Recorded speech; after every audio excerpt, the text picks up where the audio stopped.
પૌવાની તૈયારી થઈ ગઈ છે. મરચાં પહેલાં આપણે સિંગ નાખી દેવાની અંદર કડાઈમાં તેલ નાખી, પછી મરચાં નાખી દેવાના, જીરું રાઈ, પછી થોડી પ્યાજ નાખી દેવાની, પૌવા લઈ લેવાના, થોડા ધોઈ દેવાના, પછી આપણે થોડો વધારે થોડો ગરમ થઈ પછી આપણે ટમેટા નાખી દેવાના, 5 મિનિટ વધારે થઈ જાય પછી ટમેટા નાખવાના, ડુંગળી થોડી પાકી જાય પછી તમે મિક્સ કરી દેવાનું,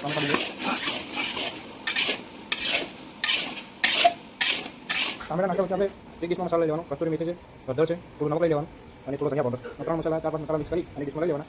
ટમેટા મરચાં ડુંગળી થોડું ઘણી વાર 5 મિનિટ ગરમ થવા દેવાનું, પછી આની અંદર આપણે જે પણ મસાલો ડીશમાં લાવ્યો હોય એ ધનિયા પાવડર, હળદર છે, એ કસ્તુરી મેથી એ બધું થોડું નાખી અને પછી મિક્સ કરી દેવાનું, તો બરાબર મિક્સ કરી નાખવાનું. એ પણ થોડું 5 મિનિટ વાર એને ઘણીવાર કરીને માપ ના કરવાના, વધારે ના કરવાના, પાછા પછી ગળે છે. માપને ઘણીવાર કરી અને પાછો એને મિક્સ કરી દેવાના. મારા કોણ છેલ્લી વાર લાગે છેલ્લી બસ 2 મિનિટનું કોમ છે, ફટાફટ તૈયાર. 2 મિનિટમાં પૌવા રેડી. જો આ પૌવા આપણે મિક્સ કર્યા એટલે રેડી થઈ ગયા છે. મારા શું કહો ટુકડી પૂરી આપણી ભાષામાં તૂટી ગઈ છે. પૌવા રેડી. ખાલી 5 મિનિટ કોમ છે અને પૌવા રેડી થઈ ગયા. મિક્સ કરી નાખો પછી ટુકડી પૂરી નાખો એટલે રેડી. બીજા વિડીયોમાં તમને કહીશું.